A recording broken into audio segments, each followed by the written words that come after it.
Oh, adjusting.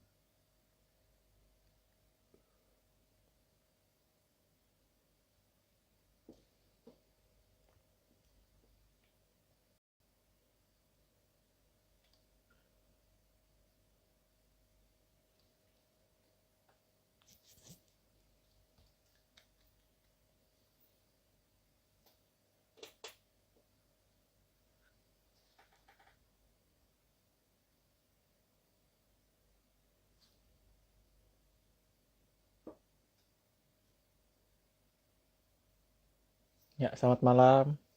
25 Menyaners. Selamat malam. 26. Baik, kita sambil menunggu Om Agung dan juga Mas Raffi. Gambar sudah jelas ya? Suara.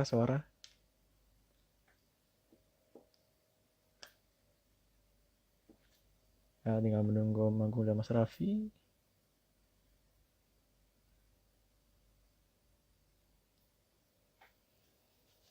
Selamat malam. 40 Menyaners. Semoga sehat selalu.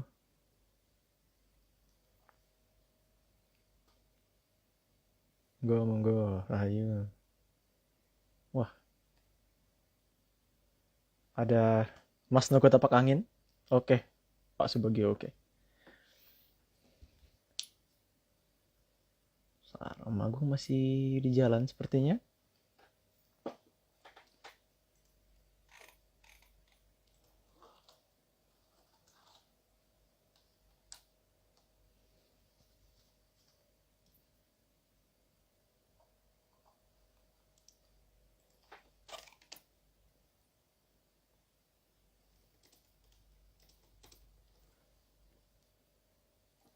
Waduh, dari barat berantas luar biasa. Ya, selamat malam 50 orang, selamat malam. Hari ini.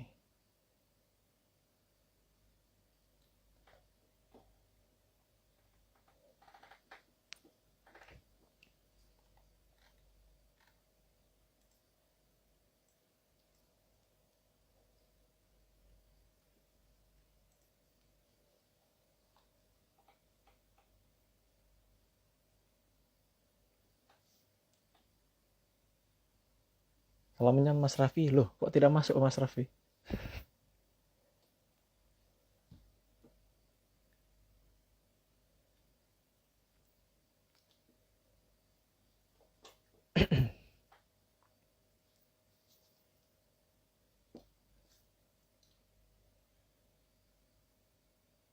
Nah, ini dia.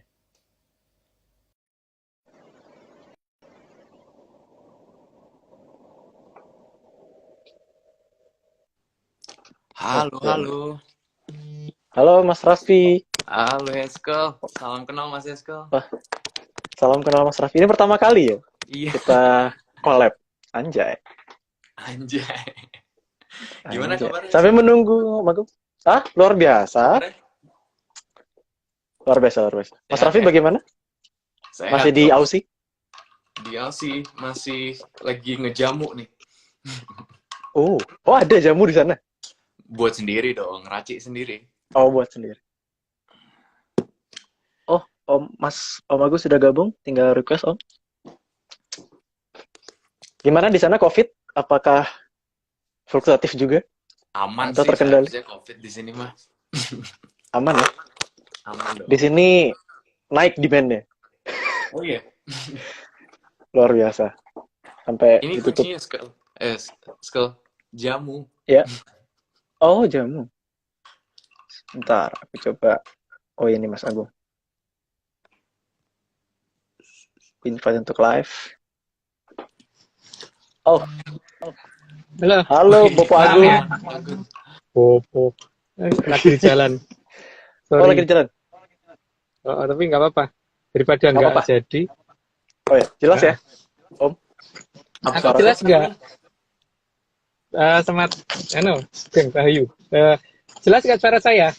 Jelas, Jelas, jelas. jelas. Oh ya Sip, udah. sip. Suara aku aman kan? Oh, aman Aman, sih. aman. Apa Aman, kabar aman. Raffi? Sehat Mas Kat, Agung, aman-aman. COVID di sana gimana? Kondisi COVID di sana? Di sini aman-aman aja sih, tentrem di sini. Oh, ya, wes, berarti ya, sehat semua ya, udah mulai ini ya, sampai normal. Harus sehat Oke. dong Mas Agung. Wah, luar biasa. Jam berapa sekarang di sana? Jam 1 Mas. 1 pagi. Berapa? Jam 1 pagi. Oh. Woi. Hebat. Waduh. Nggak ngantuk? Aman-aman. Oke. Udah tidur bentar, ya wes. terus udah semedi dikit, Iya. ready Ya. sekarang. Wih, semedi. Yes, oke. Cie. Oke, Sambil biar ngejamu ya, Mas- Mas Agung. Oh, Boleh. monggo. Jamu. Oke, biar Mas Raffi tidak tidur terlalu pagi. Selamat datang para menyaners 82 orang. Selamat malam, di malam yang ceriain. Kita Di masuk ke tempatku 83. 81 sekarang. 8 tadi sempat 83, 82 lagi. 82 lagi, 81 lagi. Kita masuk ke Atlantis Series ke-90 di hari yang luar biasa karena hari ini adalah 2 Februari di tahun 2022. Banyak diskon, juga tahun yang spesial. Dan untuk yang merayakan tahun Imlek, selamat merayakan Imlek. Gongsi Fatcai, Kyonghi. Dan hari ini kita ke 90 ya, Om. Si Fajar. Ya. Sang Puspo Tajem part 24,02, yakni judulnya Kilurah Sabdo Palon Netepi Janji. Nah, pertama-tama kita disclaimer dulu. Jadi, seperti biasa, tim Atlantis Series Research Center tidak pernah menjual jasa untuk berkomunikasi atau bertemu dengan para leluhur dalam bentuk ritual apapun. Jadi waspada terhadap oknum yang mengatasnamakan tim ARC dan Saudara Agung Bimo Tejo. Untuk informasi resmi dari tim Atlantis Series dapat hubungi via DM IG untuk wanita @Vicky-Ananda, dan untuk laki-laki bisa hubungi ke @rahardian_partosentono atau @jalutejodamar. Ya, jadi nanti kalau untuk wanita-wanita yang merasa kaku nanya ke cowok bisa nanya ke Mbak Vicky, dan untuk cowok-cowok yang ragu dengan menelpon wanita dapat menghubungi Mas Rardian. Oke, langsung aja Om. Kalau cowok yang pengen nelpon cewek ke siapa? Mas Rardian bisa mengkondisikan mungkin. Terus kalau ya cewek mau nelpon cowok ke siapa? Mungkin bisa ke Mas Raffi, bisa ya Mas. Atau ke Eskel? Aduh, aku harus Jangan, menjaga jangan. hati. Oke, langsung. Weh. Oke, lanjut ya. Iya. Mulai ya? Kita langsung ke pertama, boleh? Ya. Jelas gambarnya ya? Jelas. Aman-aman. Semoga. Ya, Mulai ya? monggo Mas. Babad Menyan versi Atlantis Research Center mencatat bahwa Kilurah Sabdo Palon adalah Kilurah Togok. Lanjutannya masih ada. Oh iya, dan Kilurah Togok adalah wujud lain dari Sang Hyang Betara Antiga. Itu versi kita ya. Jadi versi kita. Jadi kalau ada yang beda, ya monggo aja gitu. Tapi kita memang tidak mau kompromi nih masalah ini. Bahwa bagi kita Sabdo Palon dan Togok gitu ya, bukan Semar. Jadi seperti halnya kisah Pusagat, bagi kita adalah Ki Sorawito, bukan Semar juga. Jadi tidak semuanya layak disemarkan gitu. Masih banyak sih tokoh yang kadang dianggap Semar tapi bukan Semar bagi kita, tapi kalau bagi yang lain terserah. Lanjut, Mas Raffi. Salah satu ciri khas dari Kilurah Sabdo Palon adalah bentuk bibirnya yang sangat lebar. Karena waktu itu pernah kita jelasin, kalau nggak salah di episode berapa ya, lupa ya, tentang Jagat Gumelar itu waktu itu. Apa lupa, judulnya apa lupa deh. Pokoknya ada, cari aja di yang dulu-dulu gitu, penyebabnya kenapa demikian. Ya, lanjut. Slide ketiga, dalam perwujudan di tanah seberang, Kilurah Sabdo Palon juga digambarkan sebagai sosok jenaka yang sangat dekat dengan raja. Dan biasanya cuma 2 orang ya. Kalau di sini kan Ponokawan itu ada Semar Gareng Petro Bagong. Kalau di sana itu cuma 2. Tepat sesuai dengan pernyataan bahwa Sabdo Palon akan pergi ke tanah sabrang, dan itu berarti diikuti sama si Sorawito gitu kan.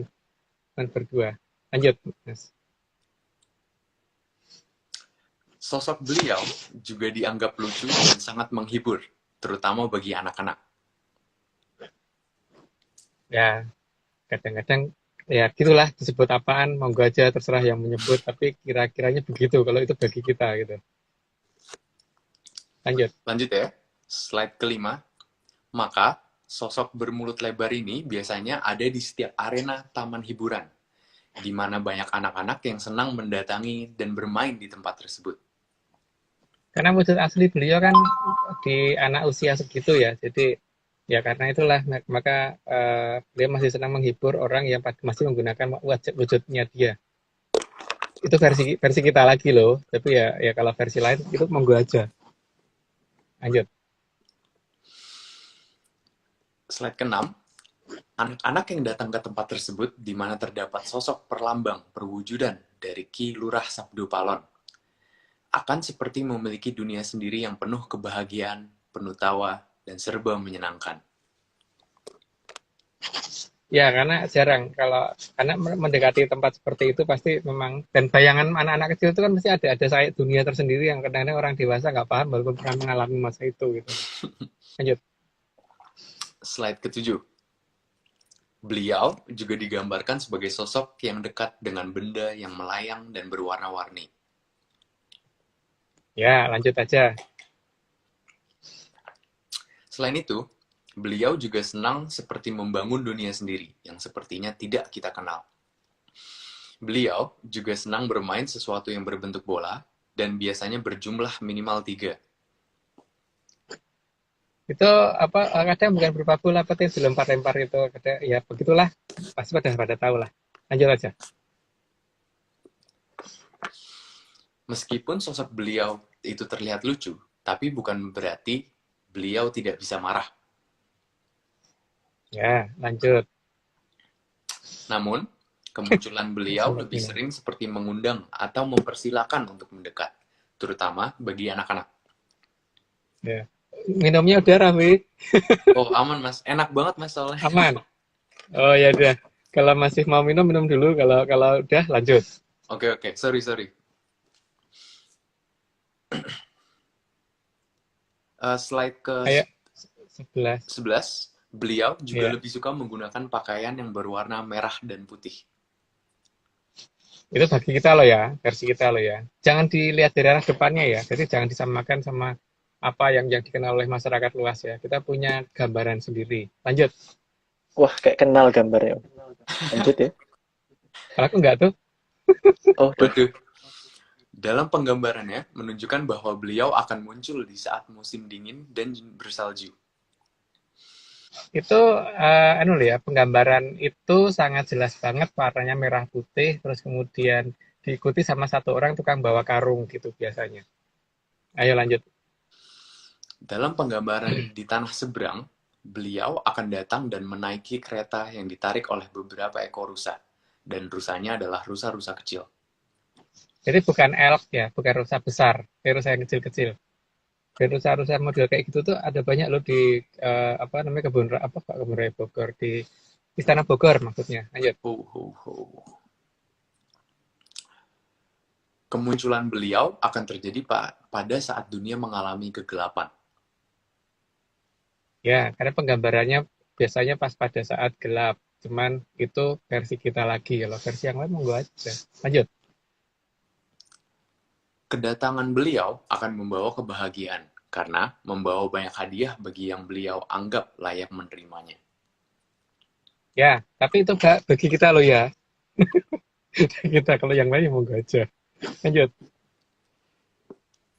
16. Kedatangan beliau juga akan disertai dengan cahaya yang berkemilauan di angkasa, dalam jumlah yang tak terhitung banyaknya. Yang jelas beliau datang tuh pada saat musim dingin ya, bukan musim kemarau, bukan musim panas gitu ya. Itu pernyataan yang sudah ada ya. Lanjut. Sekarang dong ya. Nggak tahu. Nggak tahu. Oke, slide 17. Kedatangan beliau akan bersamaan dengan datangnya bintang yang sangat terang. Ya. Mungkin orang ngomongnya lintang kemukus kayak atau apa, kayak monggo aja gitu. Ya lanjut. 18, kedatangan beliau juga akan bersamaan dengan munculnya sesuatu yang sangat besar.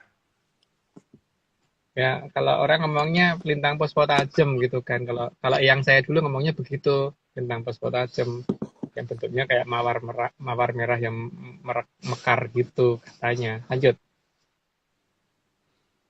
Dan anehnya, beberapa ucapan dari tanah seberang yang berkaitan dengan kedatangan beliau selalu diikuti dengan ucapan selamat datang. Lanjutannya. Oh, jadi bukan ucapan selamat merayakan hari raya tertentu. Ya lo ya. Jadi ingat loh ya kata-katanya welcome loh ya. Ternyata gitu loh ya. Nggak tahu kenapa mereka ngomongnya begitu gitu. Lanjut. 20, kedatangan beliau juga digambarkan akan bersamaan dengan berdentangnya bunyi bel. Ya, belnya sudah bunyi, makanya beliau pulang gitu kan. Lanjut. 21, biasanya penggambaran belnya adalah sepasang bel yang diikat bukan pada menara, tetapi diikat pada pohon. Ya, lanjut. Beliau adalah penjelmaan dari seorang Betoro yang bertugas memomong jagat raya. Sekali lagi nih versi kita ya. Kalau versi orang lain monggo aja. Lanjut. Tugas pamong adalah memberikan pencerahan agar manusia hidup menjadi lebih baik. Ya kayak kalau pamong mengajari orang menjadi lebih jelek ya berarti namanya bukan pamong. Lanjut. 24, tugas beliau juga memberikan arah agar manusia bisa berjalan ke tempat yang benar, bukan terlena oleh jebakan para drubiksa. Membuat orang lebih waspada, lebih ngerti dan tidak bisa ditipu dengan hal-hal yang sifatnya baru gitu ya. Yang kelihatannya seolah benar tapi sebenarnya belum tentu benar. Dan bukan sesuatu yang sifatnya tuh isinya ancaman atau menakutkan gitu. Lanjut. 25, Kilurah Sabdo Palon bukanlah buto, sehingga tidak menginginkan manusia hidup dalam ketakutan dan ancaman. Selain itu, beliau juga tidak akan mudah memberikan hukuman atas perkara-perkara yang beliau anggap sederhana. Makanya ini perlu dipertimbangkan lagi apakah yang sudah tertulis itu kira-kira masuk akal apa tidak gitu kan.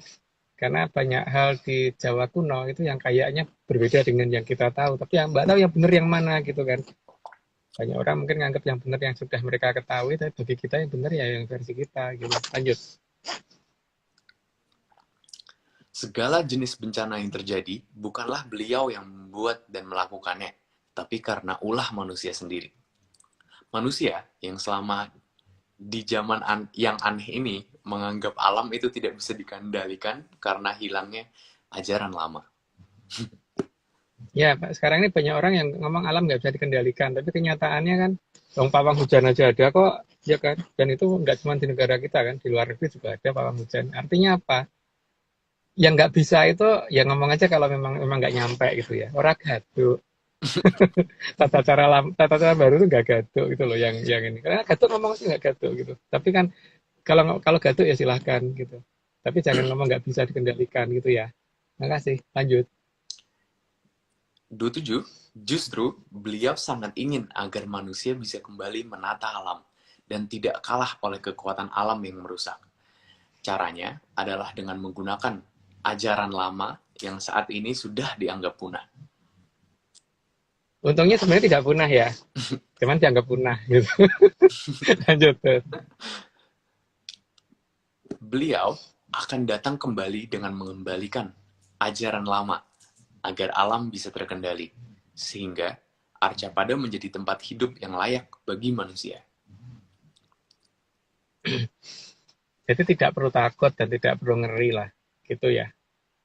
Tapi yang jelas kerusakan alam raya itu karena efek akan munculnya jamur tipe dan itu di mana lokasinya semoga sudah jelas di 86 kita udah jelasin, enggak jelas 86 atau 87 lupa deh pokoknya di sekitar itu. Episode-episode itulah mas, 3 episode kalau nggak salah itu dijelasin. Ya nanti di 92 93 lebih detail lagi sih, tapi ntar ya. Mantap. Lanjut. Oke. 29 ya? Iya 29. Beliau juga sangat tahu bahwa kondisi alam saat ini mendekati tidak mampu dikendalikan oleh manusia. Karena manusia tidak mau kembali ke tata cara lama. Yang jelas, kalau ngomong menyan itu pada malu gitu loh. Paling tidak itu kan. Atau dianggap gimana gitu. Nah, masalahnya sekarang yang benar mana gitu. Nanti ini alam akan buktikan bahwa yang betul itu mana sih. Jadi yang kalau orang sampai malu mengatakan kata-kata seperti itu salah atau ya justru yang salah itu yang ngomong malu itu gitu. Lanjut. Wah, berarti sedikit lagi beliau kembali dong, Om. Karena kelihatannya berita-berita. Oh, ya udah lanjut ya. Aku bukan pendengar berita, jadi tidak mengerti. Karena aku cuma pendengar versi menyan gitu loh. Aduh, nggak usah dipancing. Lanjut, Mas. 30, beliau akan memberi peringatan terlebih dahulu dan memastikan pada zaman yang super aneh itu, yang entah kapan zaman itu terjadi, agar manusia tidak melupakan bahwa dahulu ada ajaran yang hilang dan diganti dengan ajaran baru. Dan ajaran yang baru itu justru tidak bisa sama sekali digunakan untuk mengendalikan alam. Wah, keren nih. Ya minimal kayak itu ya, apa namanya, zaman dulu tuh ada yang namanya ngebleng lah. Sekarang ngebleng tuh diganti cuma masuk ruangan gelap. Api geni juga diganti gitu. Mutih cuma diganti makan nasi berapa kepel gitu kan. Atau diganti dengan apa itu, apa yang apa cuma yang putih-putih doang itu. Ya nggak tahu ya. Tapi kalau di Jawa itu nggak nyambung gitu loh. Di zaman saya dulu tidak begitu. Yang jelas bahkan ketika saya kecil aja nih, yang namanya putih itu nggak kayak gitu. Gitu. Dan kalau aku nyocokin dengan beberapa teman yang di Dayak, yang di beberapa teman yang di luar Jawa ya, di Sulawesi dan sebagainya, itu ngomong enggak itu kok ajarannya kenapa berubah jadi itu ya, mereka juga bingung sebenarnya. Untuk teman-teman yang masih tradisi banget ya, yang seperti di Dayak orang yang kalau misalkan ada upacara itu sampai bisa nari di atas daun pisang itu yang Wih, pohonnya masih berdiri gitu. Mereka ngomong enggak, bukan itu ajarannya, bener-bener enggak. Tapi kalau cocok-cocokan dengan saya sama. Tapi ini bukan itu, mutih itu nggak kayak gitu sama sih, tapi dengan kita sama, tapi dengan yang tertulis di buku-buku saat ini mendekati pun nggak gitu ya. Lanjut. Mas Agung, boleh Berarti tanya ada nggak? oknum ya? Emang gue? Kalau Nah, mutih dari versi Mas Agung, ciri-cirinya gimana, Mas? wah tidak bisa dibuka di sini Oh, karena ini jangan masalahnya ya. bukan perguruan. Siap, siap. Ini Lanjut bukan aja kita perguruan diskusi. kan. Saya cuma ngomong berbeda, tapi saya bukan untuk ngajarin orang gitu loh, masalahnya itu. Oke, oke, oke. Kita lanjut Beli ya. tiket ke Makanya Indonesia, pulang ke Mas. Indonesia, Raffi. Pulang Hah? ke Indonesia nanti ketemu aku ya. Siap. Aman, Mas, aman. 31, secara bertahap, beliau akan melakukan segala hal agar ajaran lama yang dianggap punah bisa kembali lagi. Tapi, pastinya dengan cara yang anggun dan elegan, bukan dengan tata cara yang biasa digunakan oleh para drubiksa. Jadi bukan dengan cara ngamuk ya, bukan dengan cara apa namanya kalau Drubeksa itu kayak apa yang ngerti sendirilah modelnya gimana gitu, nggak begitu gitu loh, Mm-mm. nggak, pasti kelihatan anggun, elegan dan kelihatan cerdas sekali gitu cara tata caranya gitu. Lanjut deh. 32, bagi beliau, yang mau mengikuti ajaran lama ataupun tidak akan dipaksakan. Sebab bahagia atau menyedihkannya suatu kehidupan itu adalah pilihan. Jadi, tidak ada paksaan untuk memilih ajaran lama. Jadi jangan sampai salah loh ya, kalau Kilora Sabda itu gak maksa, nggak mau ngikuti ya rapopo gitu, itu haknya masing-masing gitu kan. Tapi kan masalahnya nanti dalam seleksi alam itu kan bukan beliau yang menseleksi kan. Beliau itu cuma menjalankan keadaan supaya ini toh apa namanya, bagi yang ngikutin beliau supaya ngerti tata cara yang sebetulnya gitu. Tapi bagi yang tidak mau nggak apa-apa. Wong seleksi alam itu kan yang membuat goro-goro juga bukan beliau. Jamur tipe itu yang bikin juga bukan beliau gitu kan. Jadi masalah jamur dipo ini nanti akan berakibat apa terhadap orang yang bagaimana, yaitu itu urusan masing-masing. Jadi tidak ada paksaan. Mau makan jamur dipo atau mau Wih, terbebas dari jamur dipo itu haknya sendiri. hebat kalau bisa, Mas, itu. Oh iya, lo kan nggak apa-apa kan, banyak orang ngomong merasa dirinya sanggup, ya nggak apa-apa toh, biarkan gitu. Lanjut. 33, Bahkan, beliau membebaskan manusia untuk menggunakan atau mengenakan apa saja. Apabila yang digunakan itu dianggap nyaman, maka beliau tidak akan pernah melarangnya. Ya, tidak ada harus begini gitu. Tidak harus misalkan apa ya? Misalkan Raffi harus pakai celana pendek gitu, enggak lah, enggak begitu. Kalau Raffi nggak nyaman pakai celana pendek ya nggak pakai celana pendek nggak apa-apa gitu. Atau Raffi memang sukanya pakai kaos singlet doang gitu. Ya, kalau memang sukanya pakai singlet nggak apa-apa. Atau Raffi nggak akan diwajibkan harus pakai kaos singlet gitu enggak gitu ya. Jadi mau terbuka ya mau tertutup itu Bebas hak berarti Mas Agung manusia ya? gitu, hak bebas. Nah, beliau membebaskan itu. Oke. Keren. Yang penting sopan. Sopan tapi versi sopan beliau beda dengan versi sopan orang kebanyakan di kita kayaknya. Lanjut. Oke. 34. Beliau lebih menyukai banyaknya warna bertebaran menghiasi alam raya ini. Karena alam raya ini akan terlihat lebih indah bila tidak hanya satu atau dua warna saja yang digunakan. Nah iya kan kalau cuman warnanya hitam doang kayak kafe atau hijau doang kayak jaket itu jelek dong. Kan kalau warna-warni makin bagus. Lanjut. Celana saya hijau yang penting Mas. 34. Beliau lebih menyukai banyaknya warna bertebaran menghiasi alam raya. Karena alam raya akan terlihat lebih indah bila tidak hanya satu atau dua warna saja yang digunakan. Ini udah deh Oh, kayaknya. sorry. 35. 35 sekarang. Meskipun mungkin dianggap indah, tapi beliau lebih suka yang terbuka daripada yang tertutup. Karena keterbukaan akan membuat semua menjadi lebih indah. Terserah mendefinisikannya seperti apa ya. Yang penting saya tidak mendefinisikan arti kata terbukanya itu gitu. Lanjut. Beliau sangat memahami bahwa seekor hewan pun tidak akan tahan berada di dalam karung terlalu lama. 36, Mas. Itu kebablasan Oh, kayaknya. kebablasan. Maaf. Sehingga beliau tetap akan mengizinkan jika ada yang lebih suka pada ketertutupan. Tapi, yang lebih suka pada ketertutupan juga tidak boleh memaksa agar yang lain juga ikut tertutup. Ya tetap pada dasarnya tidak ada paksaan ya. Tidak ada paksaan. Jadi karena tidak dipaksa juga jangan memaksa gitu. Lanjut. Beliau sangat memahami bahwa seekor hewan pun tidak akan tahan berada di dalam karung terlalu lama. Ya terserah mau diartikan apa. Lanjut. Maka, bagi beliau, membuat paham tentang ajaran lama adalah hal yang lebih penting. Dan, paham itu bukan didasarkan pada ketakutan. Sehingga, semua paham bukan berdasarkan ancaman. Jadi kalau ada jongko yang menuliskan tentang beliau mengancam, itu layak dipertanyakan. Karena beliau memang tidak suka mengancam. Lanjut. Beliau berarti prinsipnya kebebasan gitu ya Mas ya? Iya. Oke. Makanya daerah yang sedang beliau ngomong kan cenderung kebebasannya seperti apa kan? Nggak ada paksaan di sana. Gitu. Lanjut. Keren. 39.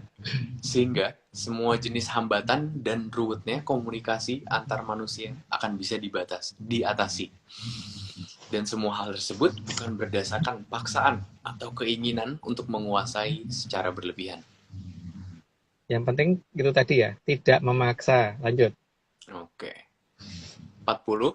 Sehingga yang diinginkan oleh beliau adalah agar manusia kembali paham bahwa ada yang mengatur alam raya ini. Ya, jadi bagi beliau tidak ada yang sifatnya mendadak atau tiba-tiba ya, atau kebetulan. Jadi karena semua itu ada aturannya dan ada yang mengatur gitu. Dan disitulah makanya manusia harusnya mulai paham yang mengatur itu apa dan bisa nggak tuh berkomunikasi dengan yang mengatur itu gitu kan. Cuman kalau ada yang ngomong tidak bisa dan wajib tidak bisa yaitu monggo tidak ada larangan juga gitu kan. Lanjut. Oke. 41 ya.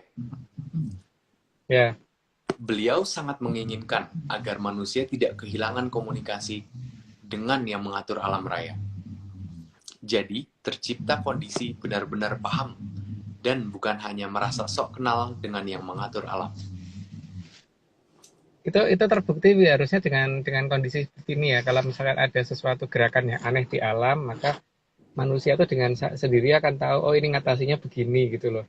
Bukan kemudian apa namanya pasrah atau gimana itu ya, bingung deh artinya apa itu. Lanjut ya. Selain itu, agar manusia juga mengerti bahwa alam memiliki banyak aturan dan rambu-rambu yang diharapkan untuk tidak dilanggar. Itu sih jelas lah, nggak butuh penjelasan. Lanjut. Paham tersebut disampaikan agar manusia juga menyadari bahwa alam itu memiliki pihak yang menjaga. Dan pihak yang menjaga pada setiap daerah tidak ada yang sama, sehingga tradisi yang dilakukan pun berbeda. Jadi jangan diseragamkan. Seperti tadi kan beliau suka banyak warna ya. Lanjut. Oke. 44. Selain itu, beliau juga sangat ingin agar manusia kembali bisa mengerti dan memahami hierarki yang mengatur alam raya. Jadi, tidak semua hal harus dilaporkan langsung ke Sang Hyang Ogra Besti. Ya, itu versi saya, gitu, versi di Atlantis Center ya. Jadi boleh berbeda gitu loh. Boleh berbeda. Lanjut. Oke, 45. Beliau juga sangat menginginkan agar manusia sadar bahwa alam juga bisa memberi penghargaan atas usaha manusia dalam menjaga alam raya. Itu tapi kalau dianggap dongeng nggak apa-apa loh ya. Itu anggap aja aku dongeng juga nggak apa-apa.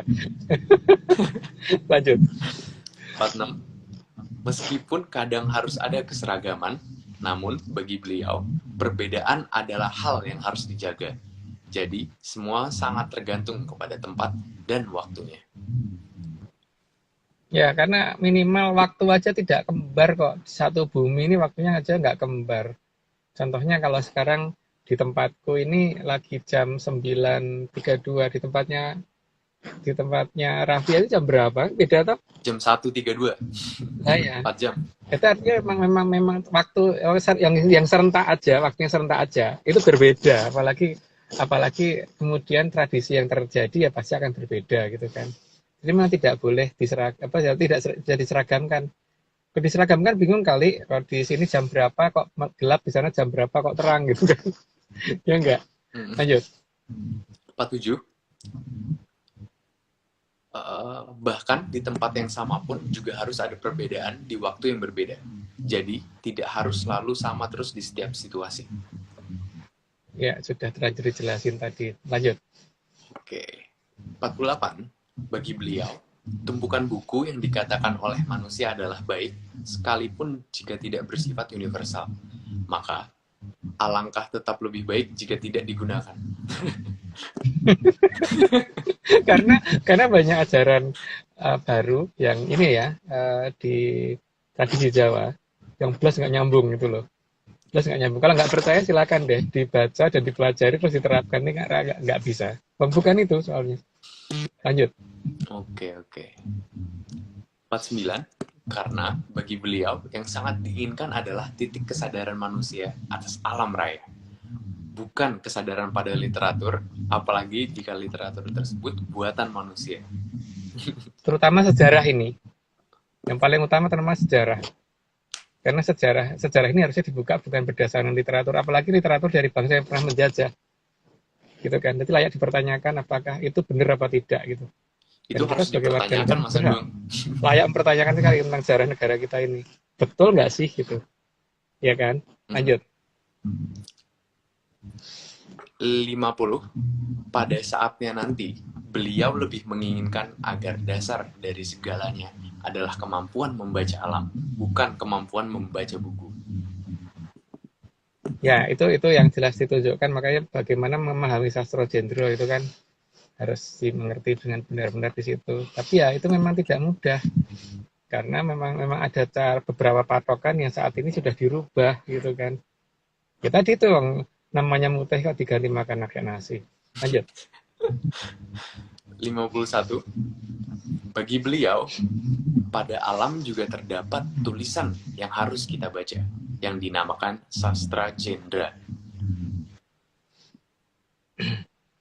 Ya lanjut aja.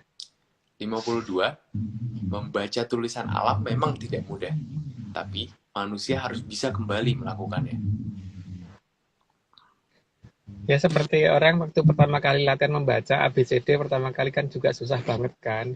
Ingat kan Raffi pada saat pertama kali dulu latihan baca ini Budi itu susahnya setengah mati kan. Dulu waktu masih SD dulu. Lama-lama lancar kan. Memang semua ada prosesnya. Jadi memang semua tahapan itu ada prosesnya dan memang proses itu ya memang tidak akan mudah di saat awal. Lanjut, Raffi. Oke, 53. bentar ya Mas Raffi. Bentar Mas. Oke. Mumpung tengah-tengah nih. Untuk disclaimer dulu. Jadi tim Atlantis Research Center itu tidak pernah menjual jasa untuk berkomunikasi atau bertemu dengan para leluhur dalam bentuk ritual apapun. Waspada terhadap oknum yang mengatasnamakan tim ARC dan Saudara Agung Bimo Stejo. Jadi untuk informasi resminya bisa hubungi via DM IG.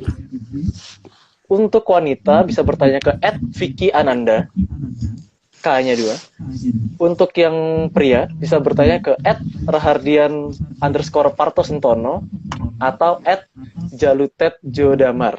Ya. Untuk yang masih bingung dengan gendernya silahkan keduanya. Monggo Mas Raffi dilanjutkan. 53 kan ya?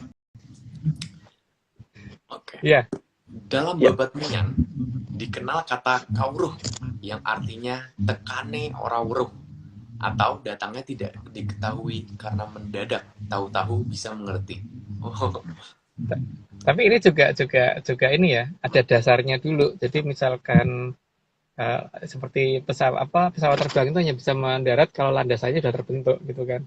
Artinya kalau lapangan terbangnya belum terbentuk ya tidak akan bisa mendapatkan itu gitu kan.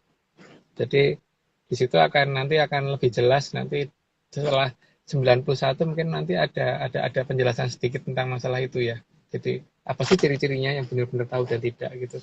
Versi saya, versi kita di sini ya. Jadi orang lain boleh berbeda. Lanjut. 54. Kauruh tidak akan bisa didapat dengan membaca jutaan buku.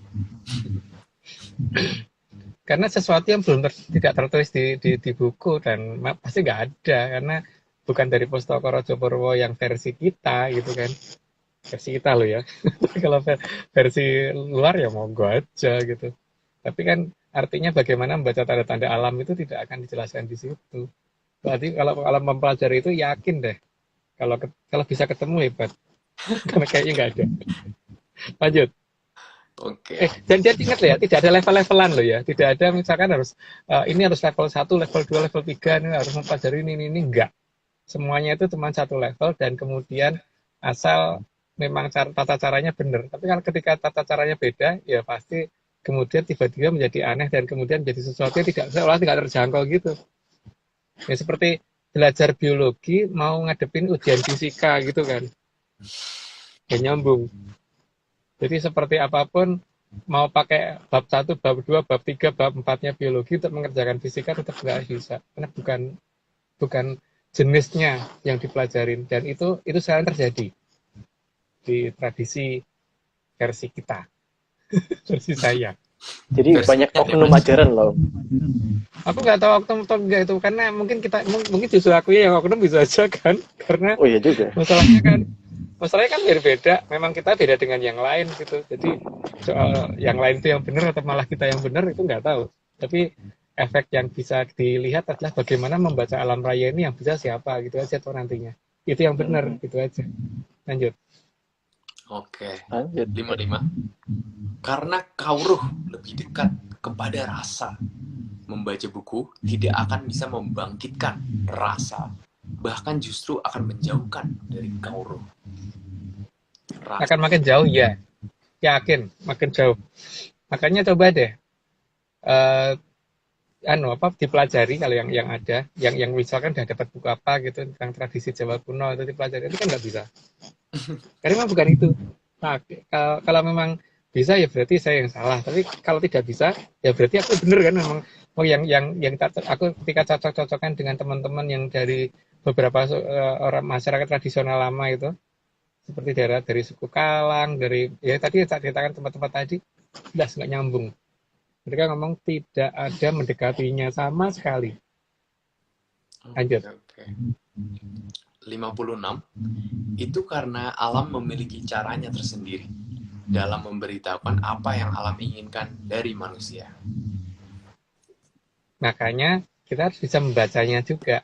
Karena alam punya cara sendiri dan cara itu sama kok sebenarnya tiap zaman. Soal masalahnya kan ketika caranya hilang ya berarti kita kehilangan itu kan. Jadi seperti bagaimana kita belajar fisika kalau misalkan yang kita pelajari itu ajaran moral. Nggak nyambung kan? Itu masalahnya. Oke, lanjut ya Mas Agung. Ya, 57. Maka alam juga punya cara dan bahasanya sendiri. Dan itu tidak akan mudah dipahami jika manusia hanya menggunakan logika kekinian yang menganggap alam itu tidak bisa dikendalikan. ya itu hak masing-masing. Tapi kalau kita kan nggak begitu. Tapi ya terserah kalau orang lain. Lanjut. 58. Semua itu tergantung kepada bagaimana manusia melihat dan tata cara apa yang digunakan untuk melihatnya. Ya melihatnya pakai apa dulu gitu kan. Kalau melihatnya dengan tutup mata ya mungkin beda dengan yang buka mata. Itu cuma mata yang mana gitu kan masalahnya. Lanjut. Hal tersebut terkait dengan media dan cara yang digunakan oleh manusia agar bisa mendengarkan bahasa dan suara alam raya. Terus masih ada lanjutannya. Karena peralatan zaman sekarang hanya terbatas pada kemampuan mendefinisikan bahasa alam, tetapi tidak mampu mengartikan atau digunakan untuk berkomunikasi dengan alam. Ya minimal kita ngerti loh ada denyut suara atau gelombang yang katanya datangnya dari Sagittarius A gitu, gelombangnya seperti apa, itu ada rekamannya banyak di YouTube. Tapi artinya apa kan mereka nggak ngerti. Ngertinya cuman itu berarti gelombang apa gitu, tapi bahasa alamnya mereka nggak tahu kan. Lanjut. Oke.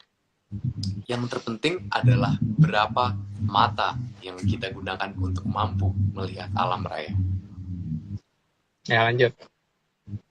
61. Atau menggunakan mata yang mana agar manusia mampu melihat alam raya yang sebenarnya. Wih. Ya karena kita punya Sukmo dan Sukmo itu ada matanya kan. Dan Sukmo kita cuma satu loh, bukan 8. Lanjut. 8. 62. Ataukah dua mata yang dimiliki sudah cukup untuk melihat alam raya? Ya itu terserah masing-masing ya. Lanjut. Atau justru kedua Berarti Om, Kenapa? Ya. berarti benar-benar Sukmo sejati itu berarti benar-benar cuma satu ya? Lah kalau 8 ya orangnya bingung kali. 8. Iya, iya. Atau kalau 100 bingung nggak sih? Ayo. Lanjut. 63. Atau justru kedua mata itulah yang menutupi alam raya dari pandangan mata sejati yang dimiliki manusia untuk melihat luasnya alam raya. Kadang-kadang yang tidak dipahami di sini nih. Karena mata yang kita miliki ini sebenarnya malah membuat kita jelas atau itu yang nutupin gitu kan malahan. Ya, tapi terserah bagaimana cara memandang ya. Lanjut. 64. Bisa cermatkah manusia dalam melihat alam raya jika hanya menggunakan dua mata yang dimiliki? Ya itu terserah lagi kan. Itu tergantung masing-masing orang. Oke, lanjut. Bisa akuratkah manusia dalam mengamati alam raya jika hanya menggunakan dua mata? Kok diulang? Oh, sorry. Dengan menggunakan pandangan manakah kita dapat melihat lebih jauh? Apakah dengan menggunakan mata satu atau dua mata? Itu mungkin masing-masing orang punya cara sendiri-sendiri ya. Mungkin pakai satu mata, mungkin pakai dua mata, mungkin pakai 5 mata, atau pakai berapa mata gitu. Kan yang dinamakan mata tuh banyak kan. Ada mata yang di kepala, ada mata kaki, ada mata macam-macam gitu. Tapi cuma apakah mata kaki bisa dipakai untuk lihat apa enggak tahu ya. Tapi enggak tahu kok namanya juga pakai mata gitu loh. Lanjut. 67. Atau mungkin hanya manusia khusus saja yang mampu melihat sampai jarak yang sangat jauh dengan dua mata. Karena bisa saja anugerah tiap manusia tidak sama. Ya, itu memang gitu. Itu harus kadang-kadang ada orang yang punya kemampuan khusus juga harus dihargai gitu. Memang iya ya iya gitu. Lanjut. Jadi, Apakah salah jika manusia menggunakan mata satu dalam melihat luasnya alam raya? Ya, karena minimal sniper itu juga hanya pakai satu mata untuk membidik sasaran kan. Bingung loh sniper itu kalau suruh bidik sasaran pakai dua mata. Lanjut. Nggak bisa nembak itu, Mas. Kalau pakai dua. Ya itu makanya 68. tergantung kan. Jadi, apakah salah jika manusia menggunakan mata satu? 69. Oh, 69. dengan demikian, memiliki mata yang bisa digunakan untuk melihat alam raya ini, apakah merupakan suatu kutukan? Atau malah justru sebuah anugerah? Karena banyak yang mengatakan kalau bisa melihat sesuatu yang tidak terlihat itu hal yang menakutkan. Itu yang saya bingung sih kadang-kadang. Melihat kok malah menakutkan. Lanjut. Pertanyaannya, jadi lebih jelas yang mana? Melihat alam raya dengan menggunakan satu mata atau dengan dua mata? Itu juga hak masing-masing orang. Ada orang yang ngomong, oh enggak, saya mata kaki saya juga bisa melihat kok, gitu kan, nggak apa-apa toh. Lanjut. Selain itu, lebih detail mana dalam melihat alam raya ini? Apakah menggunakan satu mata atau dengan dua mata? Itu juga masing-masing orang punya caranya sendiri. Cuman kalau saya ya nggak pakai dua. Lanjut. Sorry Mas, mau nanya, itu kiri apa kanan Mas? Kalau sampean sendiri? Bukan kiri dan bukan kanan. Oh, oke.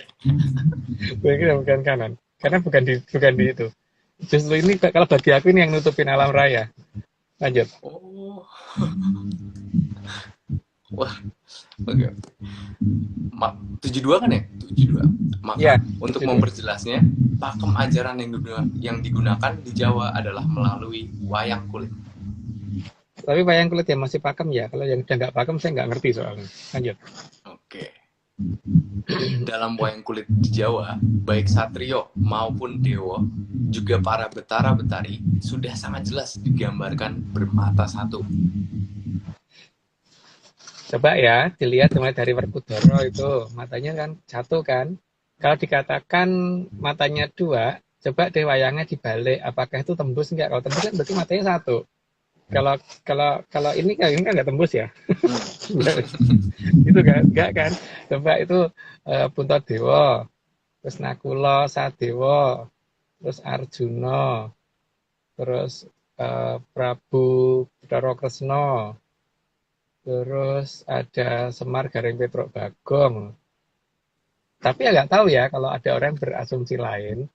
Tapi yang saya lihat itu jelas kok matanya cuma satu. Gambarannya di wayang kulit itu bukan matanya bukan dua. Kalau dua itu pasti dibolak-balik pasti nggak tembus gitu loh. Karena dua itu kan ini rata jam. Kalau di sebelah sini kan nggak tembus sebelah sana kan. Iya nggak? Kalau tembus kan berarti kan cuma satu. Lanjut. Tapi 74. Penggambaran mata satu pada wayang kulit bukan hanya karena wayang kulit terlihat dari samping, tetapi memang sengaja digambarkan bermata satu. itu coba makanya pakemnya kan diambil oleh namanya kerajaan Mataram gitu kan, sehingga di wayangnya matanya satu. Tapi arti Ram aku nggak tahu loh ya. Tapi kan ajaran itu pernah diturunkan di kerajaan Mataram. Tapi wayangnya bermata satu gitu kan. Nah, arti Ram itu apa nggak tahu saya. Lanjut. 75. Karena di wayang kulit juga ada yang digambarkan bermata dua, tetapi jelas itu bukan satria atau dewa yang berpihak kepada kehidupan. Betul ini ya Mas ya? Iya, kalau yang bermata dua di wayang begitu ya. Tapi kan ini penggambaran di wayang loh ya, bukan penggambaran dari saya. Karena saya nggak bisa gambar. Saya nggak bisa gambar. Itu kalau gambar apa-apa nggak pernah bener gitu loh. Gambar ayam jadi kayak kambing atau apa gitu loh. Jadi itu penggambaran itu bukan dari saya, tapi sudah dari turun-temurun wayang kulit itu seperti itu. Yang bermata dua biasanya bukan Toro atau satria yang berpihak pada kehidupan. Lanjut. Dan bertaring ya Om ya? Ya, dan bertaring. Jadi artinya kalau penggambarannya itu dikatakan karena dari samping maka kelihatan matanya satu, enggak juga, itu lihat aja gambarnya, ada loh yang digambarkan bermata dua gitu kan. Lanjut. 76. Bahkan punakawan yang menjadi pamong para satria pinilih juga digambarkan bermata satu. Ya, maka kerajaan yang dulu mengajarkan itu salah satunya adalah kerajaan Mataram. Lanjut. Juga Kilurah Togok dan Kilurah Sapu Jagat digambarkan bermata satu. Ya, makanya kan dari kita mengenalnya berdasarkan tradisi dari kerajaan Mataram, gitu. Tapi arti ram itu saya sayangnya nggak ngerti sampai sekarang artinya apa. Cuman wayangnya bermata satu. Lanjut. Maka, sesuai dengan janji, Kilurah Sabdo Palon akan datang kembali jika momongannya yang sangat paham menggunakan mata satu sudah kembali datang. Nah itu kita tinggal menunggu ya, karena maksudnya gimana itu juga aku nggak ngerti gitu loh. Lanjut. 79. Dalam penggambarannya, momongan beliau ini akan dipersiapkan dulu oleh Kilurah Noyo Genggong Selanjutnya, sampai mengerti apa yang menjadi tugas-tugasnya dan bagaimana harus menjalankan tugasnya. itu untuk di perubahan zaman kalau bentuknya kalau subuh, maka penggambarannya kan begitu. Lanjut Mas Raffi. 80. Kilurah Semar yang di zaman kala bendu turun sebagai Kilurah Tunggul Jati Joyo Amongrogo akan kembali menjadi sosok bernama Kilurah Noyo Genggong. Itu terjadi saat momongannya sudah tahu apa yang harus dilakukan. Cuman itu kapan saya tidak tahu. Lanjut. 81. Dalam cerita yang didapat dari Babat Menyan, momongan dari Kilurah Sabdo Palon bukan tipe orang yang suka merusak.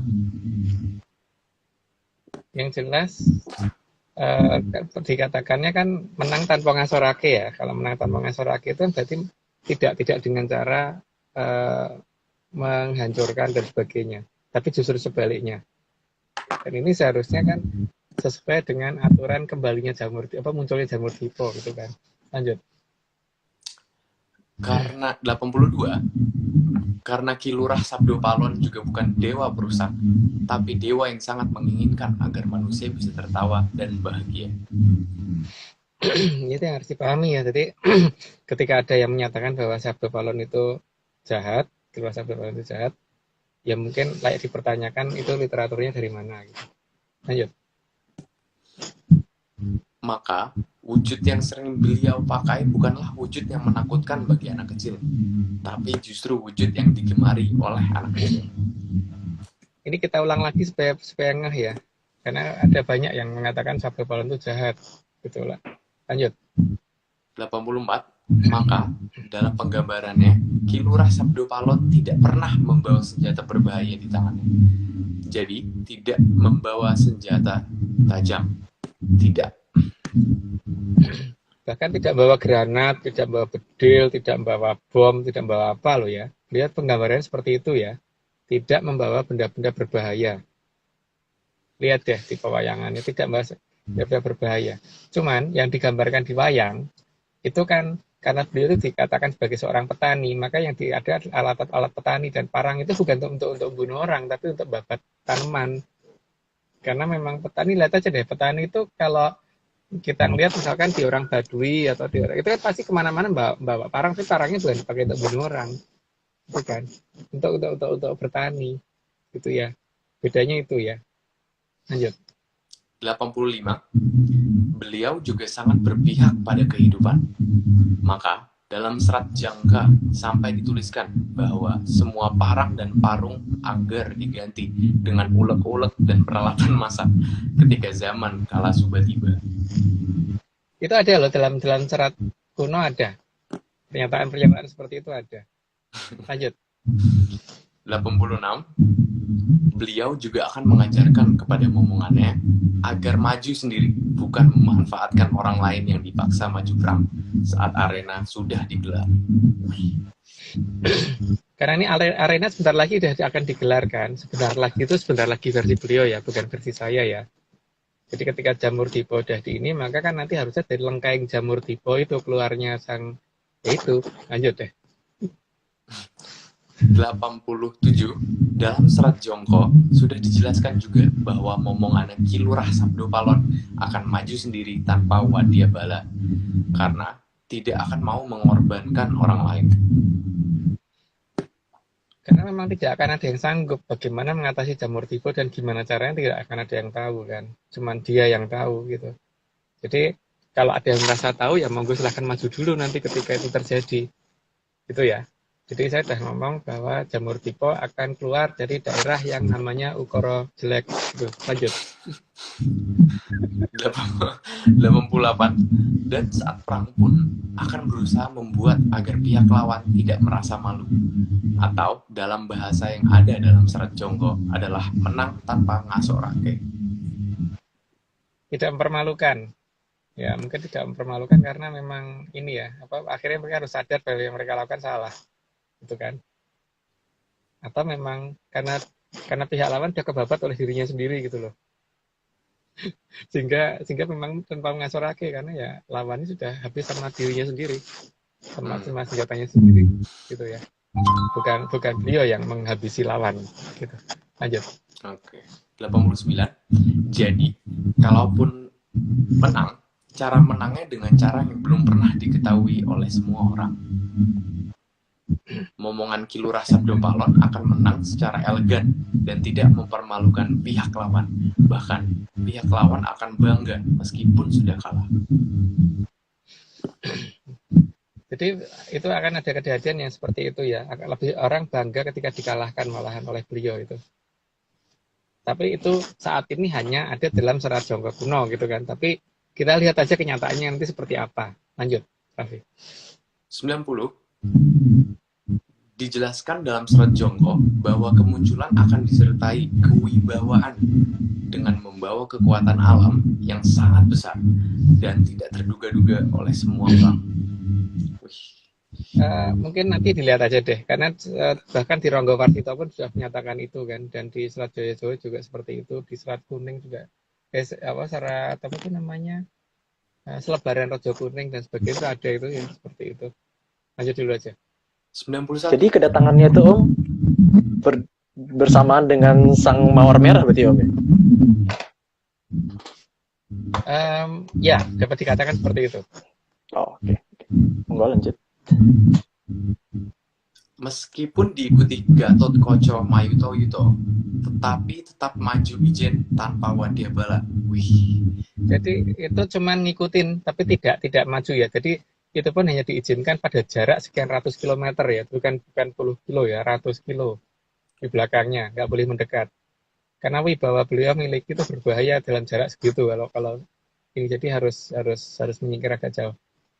Ya disinilah nanti akan masalah Atlantis akan muncul, akan kita jelaskan mungkin di 92-93, karena keterlibatan Atlantis akan detail di masalah itu gitu. Nanti lanjut dulu Raffi. 92 kemunculannya akan didukung oleh banyak orang yang sangat kagum atas tindakannya momongan dari Ki Lurah Sabdo Palon. Dalam ini akan dikenal banyak orang, tapi nanti itu kita detailin untuk, karena di sini Atlantis mulai akan ada campur tangannya kan, berarti nanti itu penjelasannya di episode 92 dan 93 ya. Lanjut Raffi. Sehingga momongan dari Ki Lurah Sabdo Palon akan menjadi buah bibir di mana-mana karena secara mendadak akan dikenal oleh banyak orang atas dharma baktinya pada kehidupan, bukan pada kematian. Itu yang penting itu ya, pada kehidupan, bukan pada kematian. Pada kehidupan loh ya. Ada mempertahankan bagaimana supaya makhluk lebih bisa hidup, bukan pada yang mati gitu. Karena kita ada di dunia ini kan untuk hidup. Lanjut, Raffi. 94. Momongan Ki Lurah Sabdo Palon akan membuka tabir rahasia jagat raya yang selama ini hilang karena konspirasi dihilangkannya ajaran lama. Dia akan mulai mengembalikan dan mengembalikannya juga bertahap dan tidak ada paksaan. Jadi tidak ada yang kalau nggak ngikutin kamu akan masuk tempat sampah, itu nggak ada. Itu lanjut. 95. Momongan Ki Lurah Sabdo Palon juga akan menjadi orang yang sangat bisa membuktikan mana yang hanya sekedar dongeng atau teori saja, hal yang nyata ada atau hanya cerita yang tidak nyambung dengan kenyataan. Jadi nanti akan dibuka beberapa sastra yang sebenarnya sehingga orang bisa membedakan mana yang palsu dan tidak palsu gitu ya. Dan itu pemenangnya beliau, bukan pemenang yang orang yang ya pokoknya pemenangnya beliau gitulah. Lanjut. 96. Momongan Ki Lurah Sabdo Palon juga akan sangat mampu menunjukkan mana yang benar dan mana yang sekedar kebohongan yang selama ini dianggap kebenaran. Sekarang ngerti ini ya apa ya gimana ya jelasinnya ya pokoknya gitu deh, nggak bisa tahu gitu aja. Habis aku ngantuk, jauh dari rumah. Sama mas, sama. Sehingga momongan Ki Lurah Sabdo Palon akan dapat mengungkap mana yang palsu dan mana yang benar-benar tahu, atau mana yang hanya bisa berteori saja walaupun sebenarnya sangat tidak tahu, tapi justru dianggap tahu dan penjelasannya akan berputar-putar, tapi dianggap tidak berputar dan terkesan keren meskipun itu palsu. Ya, nanti akan kelihatan kok sebenarnya ngerti beneran apa enggak sih gitu loh, atau cuma teori doang gitu. Jadi ya seperti misalkan seniman gitu ya, yang benar-benar bisa gambar sama hanya menguasai teori menggambar kan beda toh. Pasti beda banget kan. Yang bisa menggambar itu belum tentu menguasai teorinya apa, belum tentu, tapi malah bisa gambar beneran, kadang-kadang begitu. Ya walaupun banyakan dari mereka juga menguasai teori yang menggambar, tapi yang menguasai teori menggambar belum tentu bisa menggambar. Gitu ya. Ya seperti apa namanya ya banyak deh hal perbandingan seperti itu gitu. Yang jelas yang teori doang, yang hanya analisis doang, itu akan kelihatan bahwa dia sebenarnya tidak tahu. Karena ternyata analisisnya bukan itu. Gitu kan. Lanjut. 98. Penjelasan mengenai hal tersebut dalam serat jangka adalah akan terlihat mana yang papulasan, mana timah, mana tembaga. Ya. Jadi kelihatan mana yang asli, mana yang hanya nggak asli, mana yang kurang asli, mana yang sama sekali nggak asli gitu kan, dan mana yang asli gitu. Ya gitulah, lanjut aja. Oke, 99. Momongan Ki Lurah Sabdo Palon juga akan sangat mampu menaklukkan semua hal yang bisa merusakkan kehidupan. Karena tujuannya bukan membuat kematian, tapi berpihak kepada kehidupan. Itu udah dijelaskan di atas, jadi nggak perlu dijelasin lagi. Lanjut. Oke, lanjut ya. 100. Momongan Ki Lurah Sabdo Palon juga akan menjadi orang yang bisa mengembalikan aliran Amertosari. Aliran Amertosari ini yang dikenal dengan Sungai Berantas yang saat ini tidak diketahui di mana posisinya. Itu akan dikembalikan karena itu anugerah, dan anugerah itu harus dijaga, bukan ditinggal pergi. Lanjut. 101. Ki Lurah Sabdo Palon juga sudah menjelaskan bahwa beliau akan datang karena manusialah yang akan merusak Arcapada dengan jamur Dipo. Jadi, anggapan atau dongeng lain yang beredar bahwa Ki Lurah Sabdo Palon yang merusak Arcapada adalah kisah yang penuh dengan kebohongan. Jadi nanti ada penjelasannya kok, bahwa ini nanti mungkin penjelasannya lebih detail di 93 sih. Kalau beliau menyatakan Hadi Melapi jeblok Nilahar itu penjelasannya dari 93 nanti kenapa seperti itu, tapi kita sedang menyusun ya. Cuman 92 apa ya? 92 93 itu. Di episode 92 enggak 93. Tapi itu bukan untuk mencelakakan orang. Tujuannya ada. Nanti lanjut deh. Lanjut dulu. 102. Kedatangan beliau jelas setelah munculnya adu jamur Dipo pada saat di belahan utara sedang musim salju. Karena dia menyatakan bahwa pulang di saat musim dingin. Kenapa? Karena dia sudah tahu jamur Dipo akan muncul pada saat musim dingin. Gitu. Lanjut. Ini setelah atau berbarengan dengan Ki Sapu Jagat? Sapu Jagatnya terakhir dong kan, setelah ada korban baru Sapu Jagat bersih-bersih kan. Setelah ada kotoran, maaf. Kan tukang sapu tuh bekerja setelah kotorannya ada. Tapi kalau kotorannya belum muncul, mana mungkin dia bertugas. Oh, oke. 103. Dan yang jelas, waktunya akan bersamaan dengan Kilurah Sapu Jagat melakukan tugasnya. Hampir ya, harusnya hampir bersamaan ya, akan hampir bersamaan. Itu tidak tepat bareng, tapi hampir bersamaan. Karena kan ketika di sana sudah ada sampah, ya di sana dia bekerja gitu kan. Nah, cuman sampah itu akan melebar kemana-mana gitu kan masalahnya. Gitu. Lanjut. 104. Dalam beberapa tulisan pada serat Jamka, sangat jelas dituliskan bahwa kemunculan beliau pada saat terjadinya perang pupuh. Bencana alam yang timbul adalah akibat perang tersebut. Jadi, salah besar jika menganggap bencana dan kerusakan yang terjadi di alam ini adalah karena kemarahan dari Ki Lurah Sabdo Palon. Dan pernyataan beliau adalah nanti sampai wong londo kari sajodo ya. Artinya kan berarti daerah perangnya itu bukan di negara kita.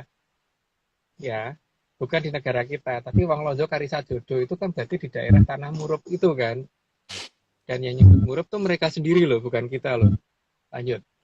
Bukan ulahnya Ki Lurah Sabdo Palon berarti ya Mas, karena manusia sendiri ini. Ya, iya. Makanya dan mereka menamai wilayahnya menjadi daerah yang dikatakan beliau sebagai Surabaya. Jadi Surabaya bukan Surabaya Jawa Timur ya. Tapi Surabaya yang dikatakan tempat Bedil Muni Ngadulogo itu.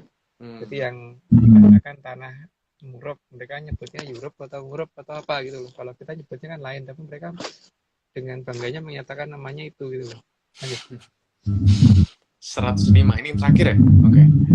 Sesotyaning tanah Jawa, mbek suci ngupaya wening linawuran dening Gusti, ngerabaseng perang yamung priyangges.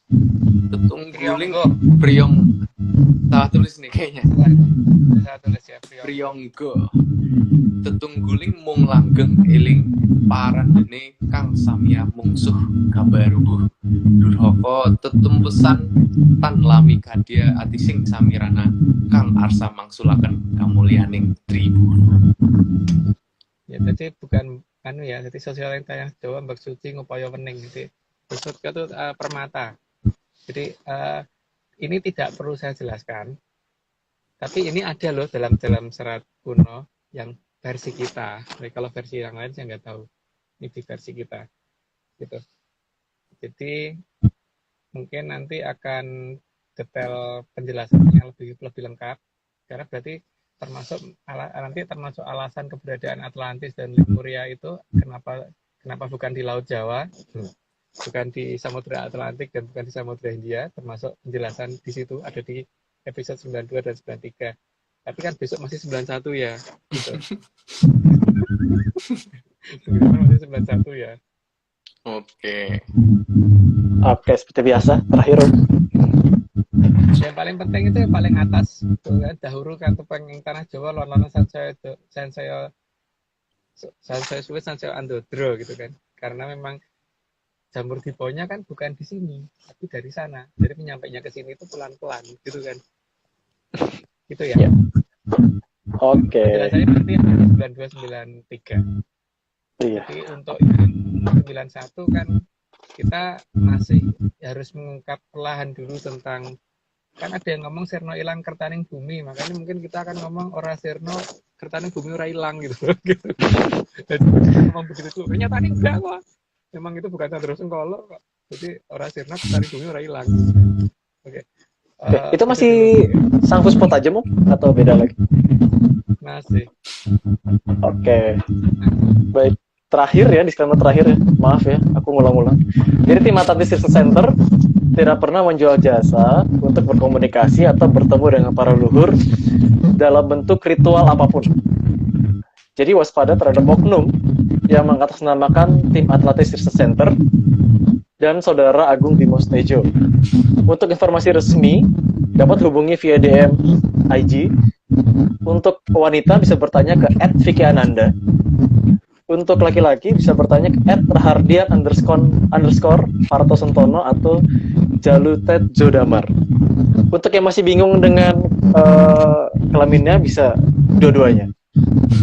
Nah, kita sudah di penghujung akhir nih. Mas Eskel, Apa tuh? saya boleh ngasih pesan nggak buat para penyanners? Boleh. Oke. Monggo. Halo saudara-saudara, pesan yang ingin saya sampaikan adalah mari kita bersama-sama membangkitkan semangat cinta dan kedamaian di dalam kalbu. Karena dengan cinta dan kedamaian kita dapat bersatu. Dengan cinta dan kedamaian kita bisa tumbuh. Dengan cinta kedamaian kita dapat berevolusi menuju kesadaran yang lebih tinggi. Kembalilah kepada hati nurani masing-masing, karena perjuangan kita akan lebih sulit, saudara-saudara. Perjuangan kita itu melawan diri sendiri. Salam Rahayu, salam Nusantara, dan salam Merdeka. Jangan. Ini lagi punya pacar nih, ngomongin cinta-cinta melulu. Oh, Waduh. Saya belum waktunya, Mas. Baru dapat Masih pacar jauh. baru ya. Waduh. Gak apa-apa, Mas.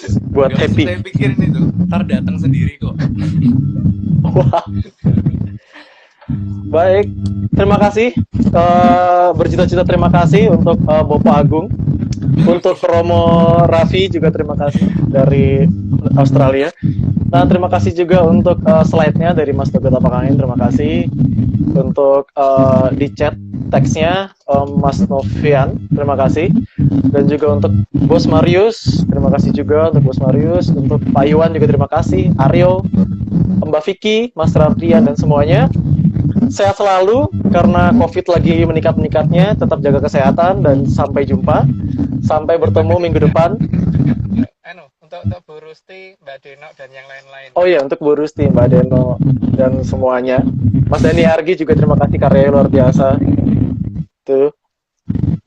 Jadi sampai bertemu minggu depan. Selamat pagi untuk di Australia dan selamat malam untuk yang di Indonesia. Udah tanggal 3 di sini. Sampai jumpa. Dadah. Nyan. Salam menyan. Mari salam menyan.